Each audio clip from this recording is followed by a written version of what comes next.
ಸುಮಾರು 4 ವರ್ಷಗಳ ಹಿಂದೆ 55 ಕೋಟಿ ರೂಪಾಯಿ ವೆಚ್ಚದಲ್ಲಿ ಮಂಗಳೂರಿನ ಪ್ರಮುಖವಾದಂತಹ ಜೆಪ್ಪು ಮಹಾಕಾಳಿಪಡ್ಪು ಎಂಬಲ್ಲಿ ರೈಲ್ವೆ ಕೆಳ ಸೇತುವೆ ಕಾಮಗಾರಿಯನ್ನು ಆರಂಭಿಸಲಾಯಿತು.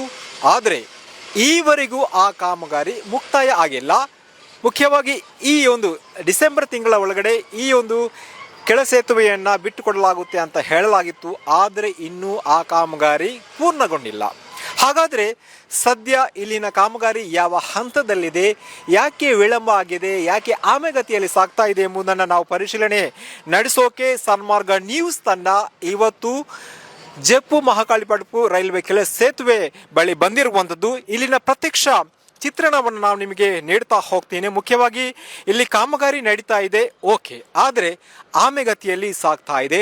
ಸುಮಾರು 4 ವರ್ಷಗಳ ಹಿಂದೆ ಆರಂಭ ಆಗಿದಂತಹ ಕಾಮಗಾರಿ ಇವತ್ತು ಪೂರ್ಣಗೊಂಡಿಲ್ಲ. ನಮ್ಮ ಕ್ಯಾಮರಾಮ್ಯಾನ್ ಪ್ಯಾನ್ ಮಾಡಿ ತೋರಿಸ್ತಾ ಇದ್ದಾರೆ. ಇಲ್ಲಿ ಕಾಮಗಾರಿ ನಡೀತಾ ಇದೆ, ಕೆಲವು ಕಾರ್ಮಿಕರು ಕೆಲಸ ಮಾಡ್ತಾ ಇದ್ದಾರೆ.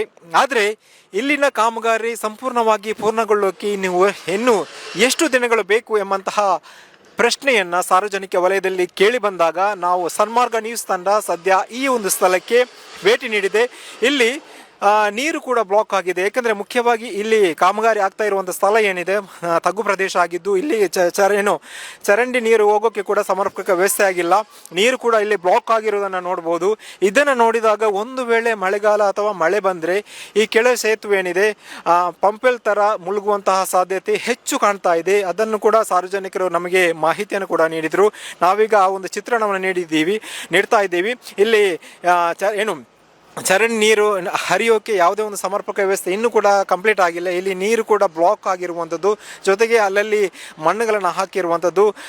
ಕಾಂಕ್ರೀಟ್ ರೋಡ್ ಮಾಡಿದರೂ ಕೂಡ ಇಲ್ಲಿ ಅದು ಇನ್ನೂ ಸಂಪೂರ್ಣವಾಗಿ ಅಗ್ಗು, ಅಂದರೆ ಒಂದು ಕಡೆ ತಗ್ಗು ಇದೆ, ಒಂದು ಕಡೆ ಎತ್ತರ ಇದೆ, ಅಂದರೆ ಸ್ಟ್ರೈಟ್ ಯಾವುದೂ ಇಲ್ಲ.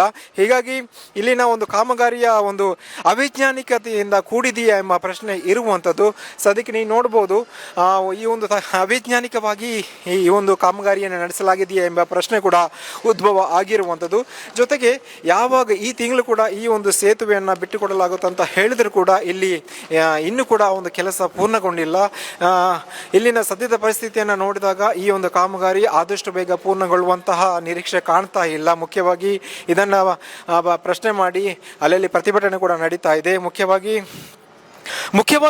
ಈ ಒಂದು ಜೆಪ್ಪು ಮಹಾಕಾಳಿಪಡ್ಪು ರೈಲ್ವೆ ಕೆಳ ಸೇತುವೆ ಕಾಮಗಾರಿ ನಿಧಾನಗತಿಯಲ್ಲಿ ಸಾಗ್ತಾ ಇದೆ. ಮುಖ್ಯವಾಗಿ ಜೆಪ್ಪು ಮಹಾಕಾಳಿಪಡ್ಪು ರೈಲ್ವೆ ಕೆಳ ಸೇತುವೆಗೆ ನಾವು ಎಂಟ್ರಿ ಆದಾಗ ಒಂದು ಕೋಟೆಗೆ ಎಂಟ್ರಿ ಆದಾಗೆ ಕಾಣುತ್ತೆ. ಯಾಕಂದರೆ ನಾವು ಚಿತ್ರದಲ್ಲಿ ತೋರಿಸುವಾಗ ಇಲ್ಲಿನ ಕಾಂಪೌಂಡ್ ಏನಿದೆ ಅದು ಬಹಳಷ್ಟು ಎತ್ತರವಾಗಿರುವಂಥದ್ದು. ಒಂದು ವೇಳೆ ಮಳೆ ಬಂದರೆ ಏನಾಗ್ಬೋದು, ನೀರು ಬ್ಲಾಕ್ ಆದರೆ ಮೇಲಿನ ಪರಿಸ್ಥಿತಿ ಕೆಳಗಿನ ಪರಿಸ್ಥಿತಿ ಏನಾಗ್ಬೋದು, ವಾಹನ ಸವಾರರು ಇಲ್ಲಿ ಮಳೆಗಾಲದಲ್ಲೂ ಮಳೆ ಬಂದರೂ ಕೂಡ ಸುಗಮವಾಗಿ ಹೋಗೋಕ್ಕೆ ಸಾಧ್ಯನಾ ಎಂಬಂತಹ ಪ್ರಶ್ನೆ ಇರುವಂಥದ್ದು. ಸದ್ಯ ಕಾಮಗಾರಿ ಕೂಡ ಅಲ್ಲಲ್ಲಿ ಕೆಲಸ ಆಗ್ತಿರುವಂಥದ್ದು. ಆದರೆ ಅದು ಸುಮಾರು 4 ವರ್ಷಗಳ ಹಿಂದೆ ಈ ಒಂದು ಕಾಮಗಾರಿಯನ್ನು ರೈಲ್ವೆ ಇಲಾಖೆ ಹಾಗೂ ಮಂಗಳೂರು ಮಹಾನಗರ ಪಾಲಿಕೆ ಜಂಟಿಯಾಗಿ ಸುಮಾರು 55 ಕೋಟಿ ರೂಪಾಯಿ ವೆಚ್ಚದಲ್ಲಿ ಈ ರೈಲ್ವೆ ಕೆಳ ಸೇತುವೆ ಕಾಮಗಾರಿಯನ್ನು ಕೈಗೆತ್ತಿಕೊಂಡಿದ್ದು.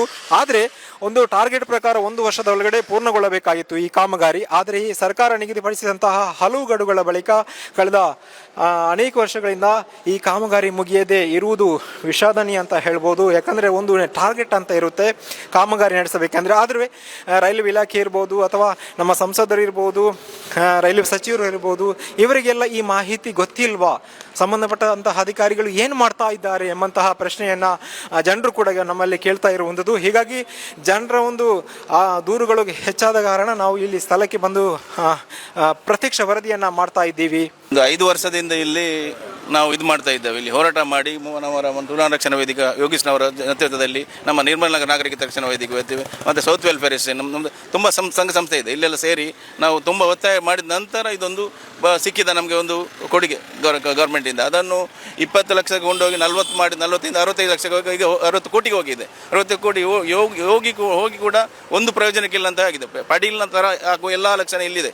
ಪಡೀಲ್ನ ಯಾವ ಥರ ನಮ್ಮದು ಮಳೆಗಾಲ ನೀರು ಬಂಡಿ ನಿಲ್ತದೆ, ಈ ಥರ ಇಲ್ಲಿ ಕೂಡ ಅದೇ ಥರ ಆಗ್ತದೆ. ಹಾಗೆ ನಮ್ಮದು ಜನರ ಮುಖ್ಯ ಬೇಡಿಕೆ ಏನಂತ ಹೇಳಿದರೆ, ಇವರು ಗೇಟ್ ಓಪನ್ ಮಾಡಿದರೂ ಕೂಡ 1 ವರ್ಷಕ್ಕೆ ಟ್ರಯಲ್ ಬೇಸ್ ಅದನ್ನು ಈ ಗೇಟನ್ನು ಇಡಬೇಕು, ಬಂದ್ ಮಾಡಬಾರ್ದು.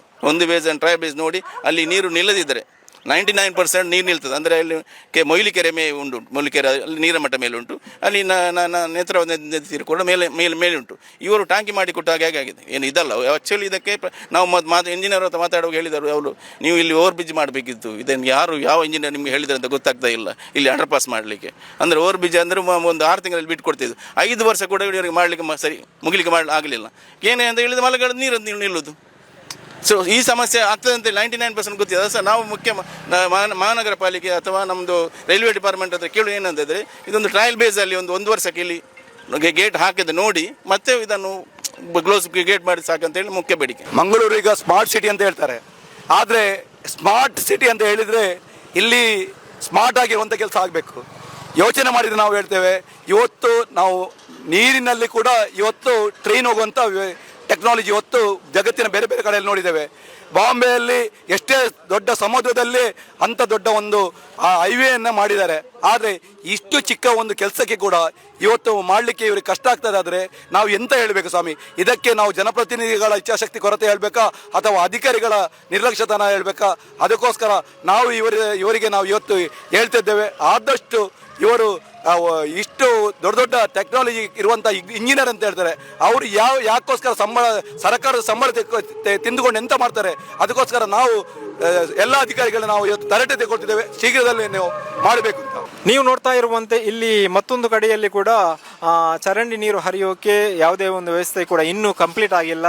ಅದನ್ನು ಇನ್ನೂ ಕಾಂಕ್ರೀಟೀಕರಣ ಮಾಡಬೇಕು. ಅದಕ್ಕೆ ಬೇಕಾದಂತಹ ಪ್ರಾಥಮಿಕವಾದ ಕೆಲಸ ಇನ್ನೂ ಕೂಡ ಅಷ್ಟು ಆಗಿಲ್ಲ ಅಂತ ಕಾಣ್ತಾ ಇದೆ.